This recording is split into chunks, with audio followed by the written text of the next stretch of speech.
Good afternoon, ladies and gentlemen. I would like to start by introducing our Ukrainian team. Bogdan, Yulia, Yevhen, Anastasia, and me, Zakhar. It's a great honor for us to be here and present the results of our research on RTL Group, which is a leading European media entertainment network in terms of successful broadcasting activity, strong content production, and digital development.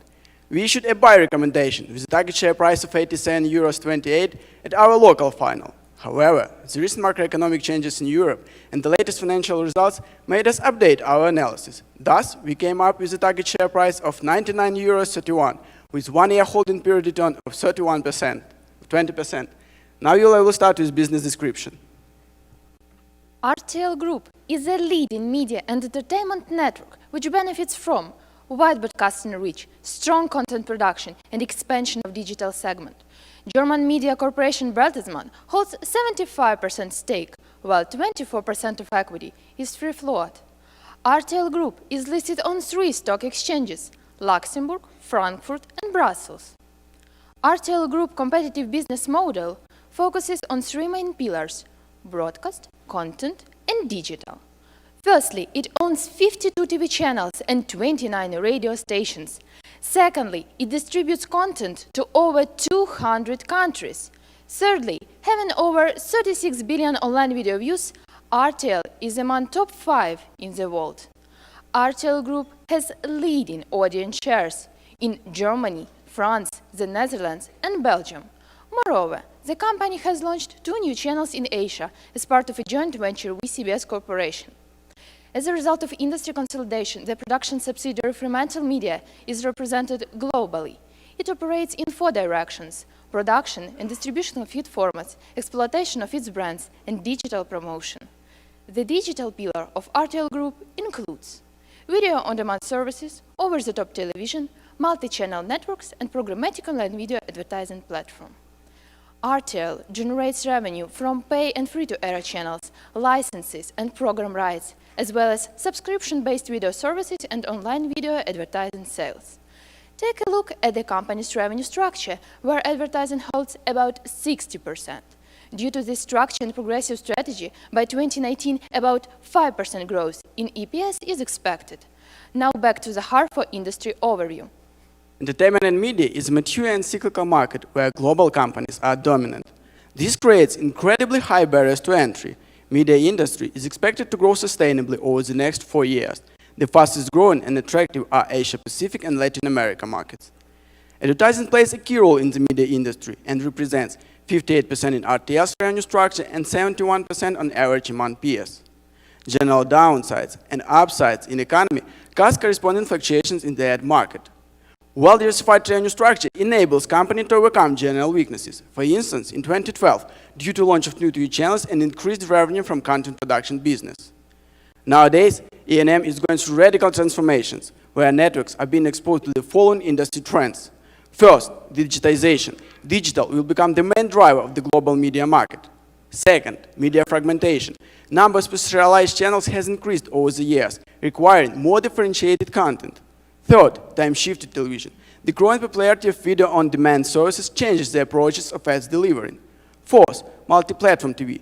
Television is being broadcast on different devices. And finally, the growing role of programmatic advertising in the ad market. Among its peers, across Germany, France, and the Netherlands, RTL is an undisputed leader in the TV advertising segment. Having 29, 22, and 32% market share respectively is a direct result of strong families of channels as well as synergy effect of cooperation between RTL's companies. Such competitive position of the company is determined by numerous factors. First of all, company runs leading families of channels in most Western European countries. Then, RTL manages leading multi-channel networks on YouTube. Next, holding a majority stake in Spot Exchange strengthened RTL's position in programmatic advertising. In addition, the company already operates in the rapidly growing Asian market in a partnership with CBS Corporation. And finally, the company provides own businesses with high-quality content and distributes it all over the world. Now Johan will cover the financial analysis. Taking into account advertising spending and macroeconomic fundamentals, we derived revenue growth rate for each of RTL's profit centers. According to our research, the company's revenue is anticipated to grow by 2.7% till 2019, with a consistent increase in operating profit by 4.9%. Furthermore, the proceeding cost efficiency program and the recovery in Fremantle's marginality in the middle run will lead to the increase of RTL's EBITDA margin up to 24% in 2019. Additionally, such potential earnings catalysts as implementation of quantitative easing program in Europe, increase in retransmission fees, and the most important one, surge in digital revenue with incredible 16% CAGR will translate into solid operating cash flows of RTL, which tend to grow by approximately 7% annually up to 1.3 billion euros in 2019.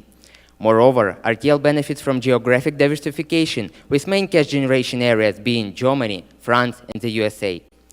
We also predict a substantial increase in RTL's return on equity, up to 28% in 2019.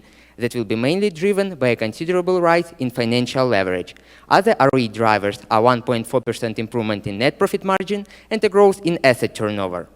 RTL historically delivered higher dividend yield than median across its competitors. As a result of such dividend payouts, its underleveraged balance sheet changed in 2014, with RTL's book debt-to-equity ratio reaching 0.34, which is still conservative compared to other European broadcasters.